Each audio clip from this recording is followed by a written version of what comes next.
Good afternoon, everyone. I want to start by taking a moment to reflect on the last year and take stock of where we are. This is my 7th time visiting Israel as National Security Advisor. I was here on October 18th of last year when I joined President Biden to send a strong signal of support to the Israeli people following the horrific terrorist massacres by Hamas on October 7th.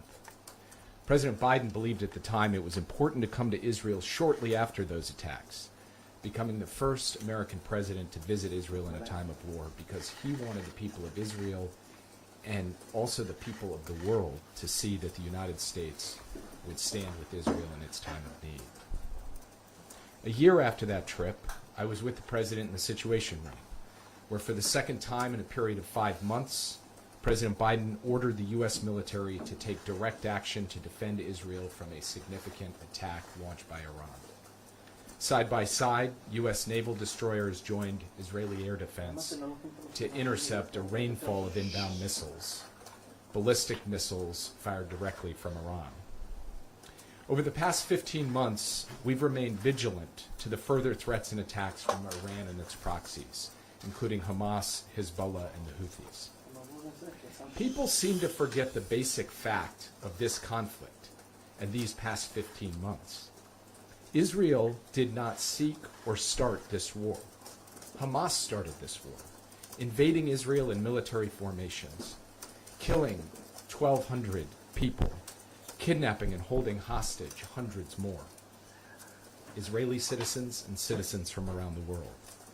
Iran then made a fateful choice to join in and open a multi-front war against Israel.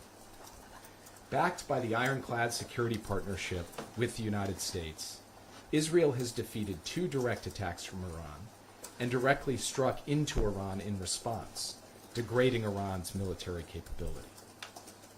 Hezbollah's leaders are gone, and we have concluded a ceasefire in Lebanon, the terms of which make clear that Hezbollah can never again rebuild its terror infrastructure to threaten Israel.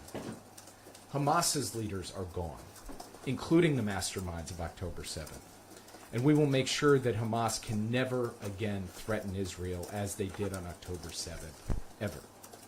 And now, the Assad regime in Syria is gone, removing the primary client state of Iran in the region and the lifeline to Hezbollah. When Joe Biden said to those who seek to take advantage of October 7th and to use that tragic day to threaten and attack Israel, don't.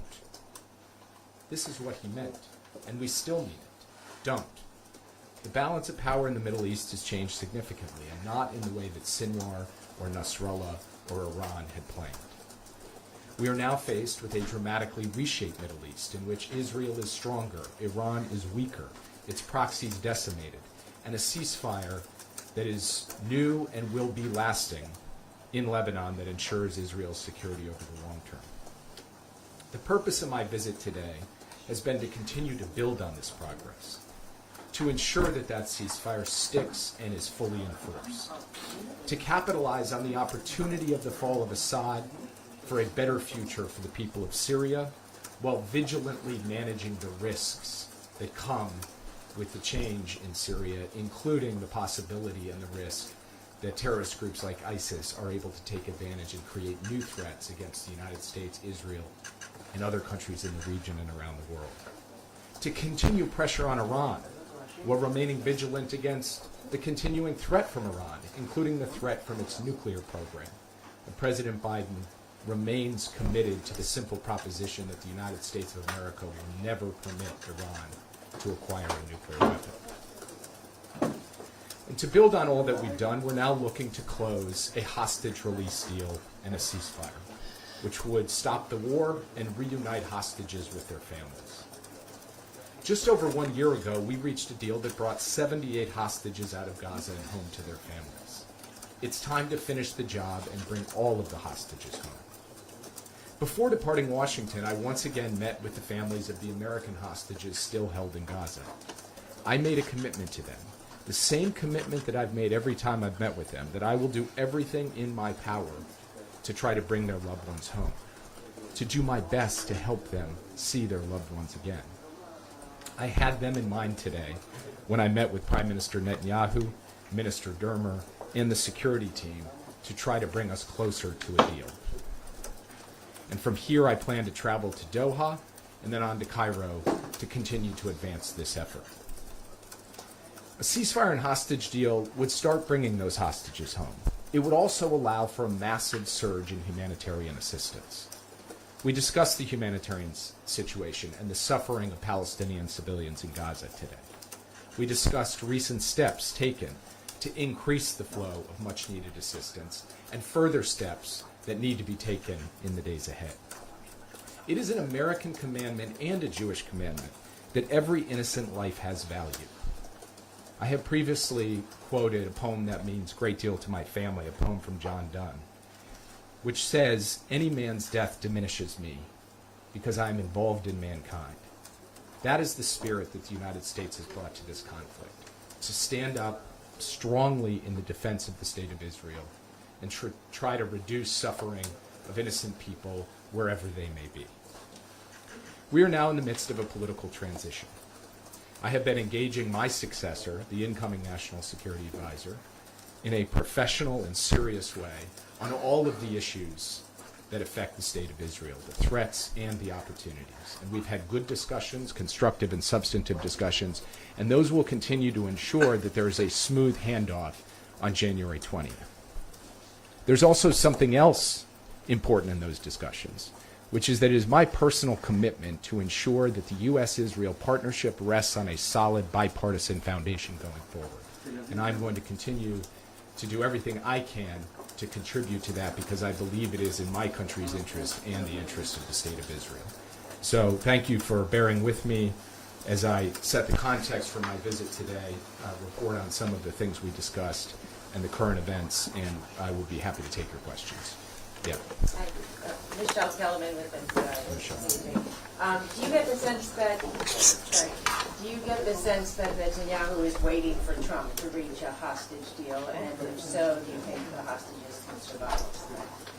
I believe that every day brings increasing risk, which is why there's such urgency to try to get this deal. Obviously, we've seen the tragic death of hostages since the massacres of October 7th and over the course of the past 15 months conflict. So as soon as we can close this deal, we should close this deal in the interests of bringing those hostages home.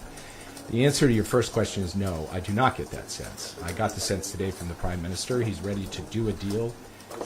And when I go to Doha and Cairo, my goal will be to put us in a position to be able to close this deal this month, not later. Now, we've been close before and haven't gotten there, so I can't make any promises or predictions to you. But I wouldn't be here today if I thought this thing was just waiting until after January 20th. I am here today because I believe every day matters, and we are going to use every day we have to try to close the deal as soon as we possibly can. Yeah. Thanks, Jake. Jake, what new concessions have Israel and Hamas made or indicated that they are prepared to make? We've seen in particular reports that Hamas is willing to allow Israeli troops to remain along Netzarim and Philadelphia for longer than previously. Can you confirm that Hamas has provided a list of hostages who they would release? And then just on Syria as well, if you could comment, the Israeli military has conducted nearly 500 strikes in recent days on Syrian military assets. Not only chemical weapons depots, but also missiles, helicopters, things that presumably a new Syrian army would need in the future to maintain stability inside of Syria. Are you at all concerned about the impact of those Israeli strikes, and did the Prime Minister provide you with any assurances about how long these strikes will continue for, if indeed they will? So on your first question, I'm sorry to disappoint you, but I can't negotiate in public on the terms of the hostage deal. I'll leave the details where they belong, which is behind closed doors among the parties and the mediators. And as soon as we come to something that is an agreed document to bring forward, we will bring it forward, and you can see all of its terms. With respect to Syria, what Israel is doing is trying to identify potential threats, both conventional and weapons of mass destruction, that could threaten Israel and, frankly, threaten others as well, and neutralize those threats. That is part of its effort to protect the country in the midst of a very fluid situation. We are in deep consultations with the Israeli government about where this goes from here, what that will look like in the days and weeks ahead. I'm going to leave it at that for now. But the efforts taken to date really have been focused on the types of capabilities that could represent a genuine threat to the state of Israel. Yeah. Hi, thank you so much. Owen Alterman from I-24 News. Two questions that are related. First of all, we've seen reports in the last few days of American-backed Kurdish troops that have been shooting at and been shot by Turkish-backed troops in northeastern Syria. What are the red lines of Turkish involvement in that part of the country from the perspective of the administration? And the second question, there's concern in Israel that Turkish activity in Syria could ultimately, in the medium term even, be hostile to us and be hostile activities up to and including on our border. What kind of assurances can you give the Israeli public that that scenario won't materialize?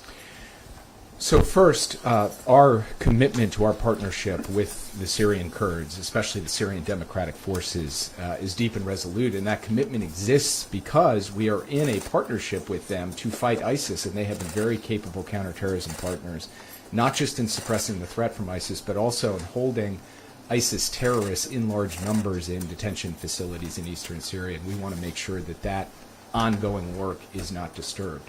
Second, our own commitment to the continued work to defeat ISIS has just been renewed in a quite vigorous way over the weekend with a series of strikes on ISIS personnel and facilities in the central Syrian desert. Dozens and dozens of targets that we hit with real intense American capability, B-52s. And what we are saying with that strike is we are going to continue to hit any ISIS threat where we find it, and we're going to work with our partners to do so. I have learned, maybe both the easy way and the hard way, not to speak about red lines in this part of the world publicly.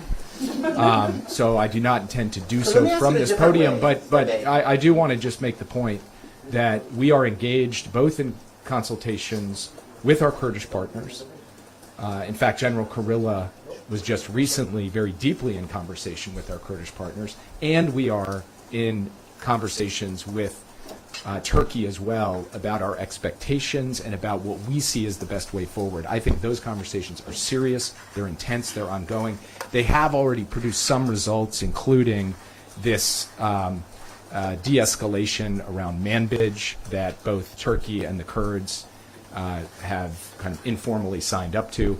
All of that is tenuous, it is fragile, it is something that is going to require ongoing work and cultivation, and it is something that we will be very vigilant to as a top priority going forward. But beyond that, I cannot comment further. What about today. the assurances to the Israeli public about Turkish activity in Syria that won't be hostile to us? So we look at the situation in Syria as having a range of different risks presented, including the potential for fracture in that state, as well as power vacuums that can give rise to terrorist groups that can threaten beyond borders, as well as the potential for groups to be in charge in Damascus who bear hostile intent to outside forces, including to neighbors like Israel.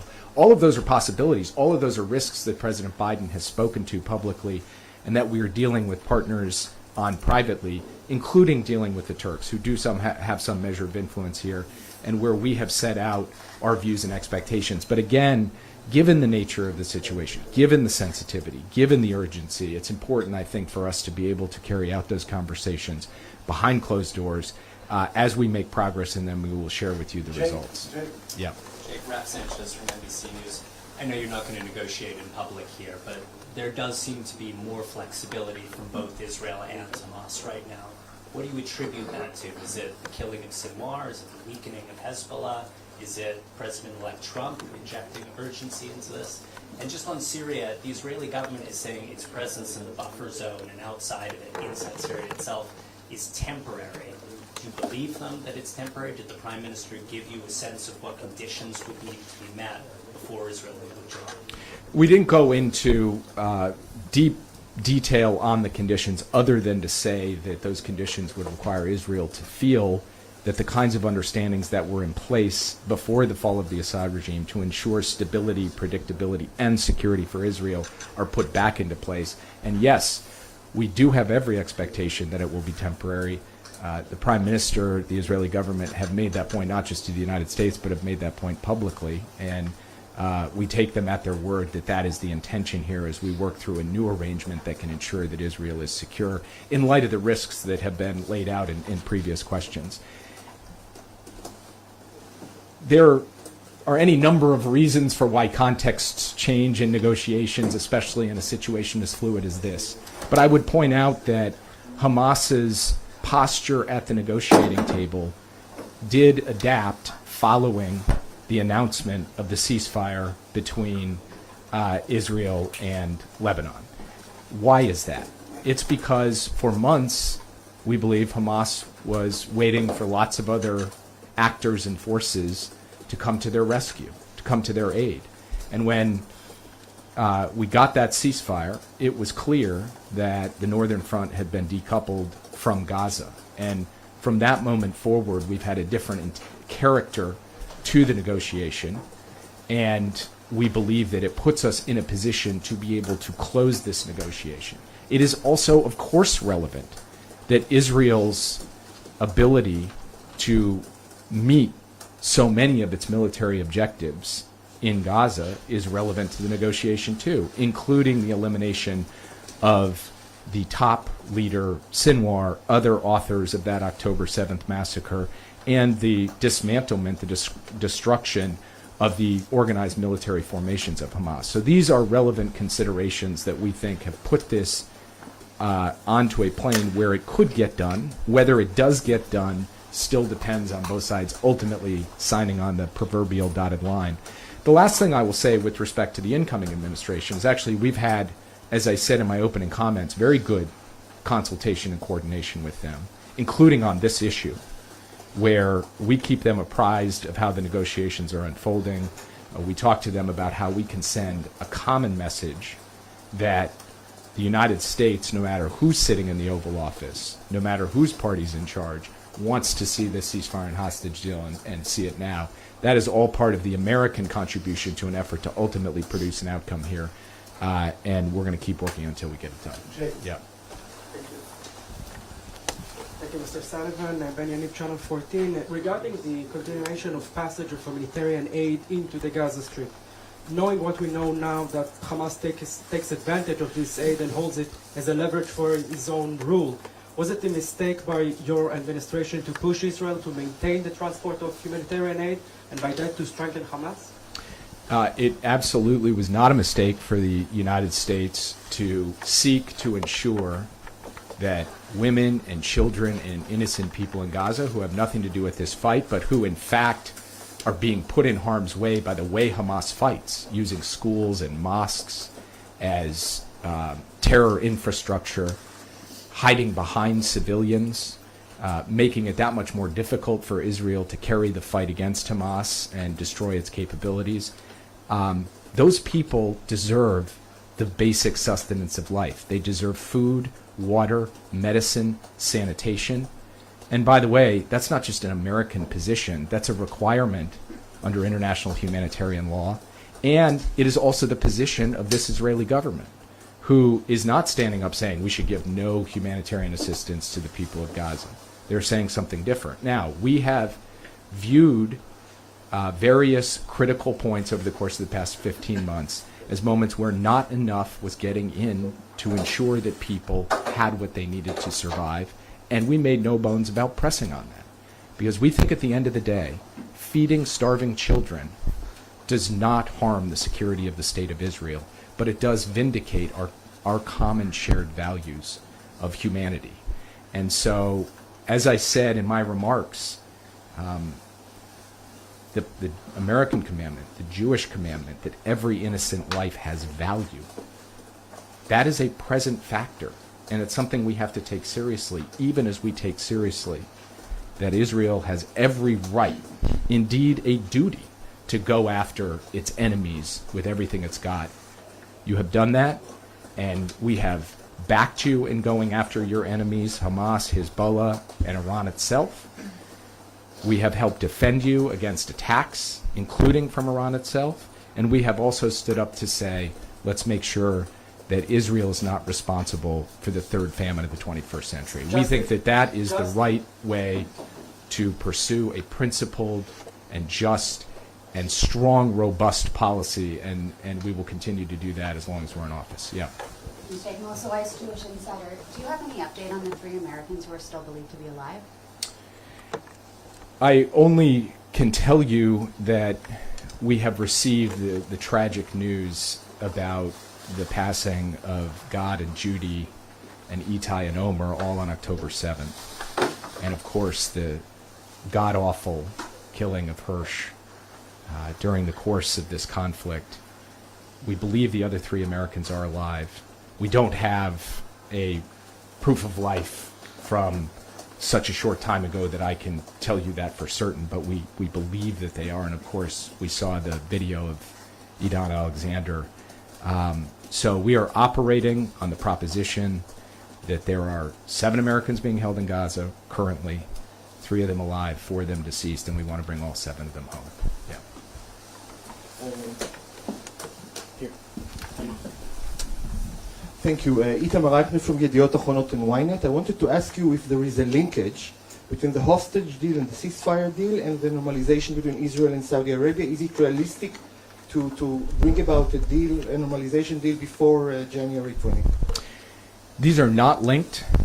The ceasefire and hostage deal is something we are pursuing on its own because it is, we believe,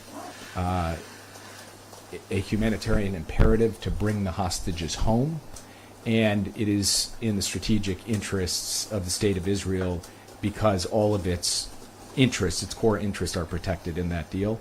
We also believe it's in the interest of the Palestinian people because it will allow for this surge in humanitarian assistance. So we are pushing for that deal on its own terms, for its own purposes, because we want to follow through on our commitment to do everything possible to get the hostages home. So there is no link there. Of course, we continue to believe in a long-term vision for the region of normalization and integration, and the President has laid that out. And everything we do, we want to point in that direction. But I don't have any updates for you today on the question of normalization. Okay. Yeah. Itamar, you want to bring me a microphone also? Thank you. Itamar, Channel 13 Israel. I would like to follow up on one of my colleagues' questions. The Prime Minister said today that Israel will continue to hold the territory in the buffer zone until there will be a government force in Syria that will be able to oblige to the 1974 agreement. And as you may know, this might take years. So I would like to know if the United States is satisfied with the long-term Israeli possession of the buffer zone. And also, is the G7 statement relay also to Israel when it talking about the territory of Syria? And I know you cannot take us into the negotiation regarding the hostage, but can you give us the feeling? What makes you this time a little bit more optimistic? I know you hate to use the word hopeful, but what makes you this time a little bit more optimistic? So first on the question of Israel's move into that border zone in Syria, this is a fluid situation, fast moving. I would submit that everyone in this room, both sitting in these chairs and behind the cameras, was not thinking about the fall of Assad 1 month ago. So that's how fast things are moving. What Israel saw was an immediate threat. The collapse of a structure that had been in place for a long time, and the potential for that vacuum to be filled by a direct proximate threat right across its border. So it moved in to fill that threat. That, from the United States' perspective, is logical and consistent with Israel's right to self-defense. How this plays from here, we are a few days into this. So we will stay in close consultation with our Israeli partners, as well as with stakeholders in Syria, as well as with stakeholders across the region, and we will develop and elaborate a perspective on the best way forward in a coordinated way. And I just can't sit here today and begin projecting out years into the future, given that just days ago, Assad still sat in Damascus. With respect to why there is more optimism in the air, shall we say, I think it's partly for the reason that I laid out, which is I do believe the ceasefire in Lebanon has generated a different context. I actually believe that the loss of Iran's client state in Syria has contributed to that different context. Israel's military progress against Hamas's infrastructure, formations, and senior leaders has contributed to that context. So the surround sound of these negotiations is different today than it has been in the past. And then the other point is that the people involved in these negotiations seem to me to have a little bit of a different feel about things than they did before. That's less measurable, but I think still present. And so, referring to the Prime Minister because you are not negotiating directly with Hamas. no, I'm not referring to the Prime Minister. I'm not referring to the Prime Minister. So those are the reasons why. But look, we have been in a place before where American officials have stood before podiums and said we are close, and we were close, but we didn't get there. I believe we are close again. Will we get there? It is not yet clear whether we will or we won't, but we are determined to try to drive this across the finish line. I'll take 2 more questions. Yeah. So as we get ready, Mayan Hoffman from the media line, as we get ready to potentially, as you said, optimistically sign some kind of ceasefire for hostage deal, that would be presumably with Hamas. And ultimately, the goal was to eradicate Hamas, to move them politically out of ruling Gaza. As we sign the ceasefire, is there any indication or vision for Hamas continuing, therefore, to rule Gaza in some perspective, or do you have a vision of somebody else taking over in the interim?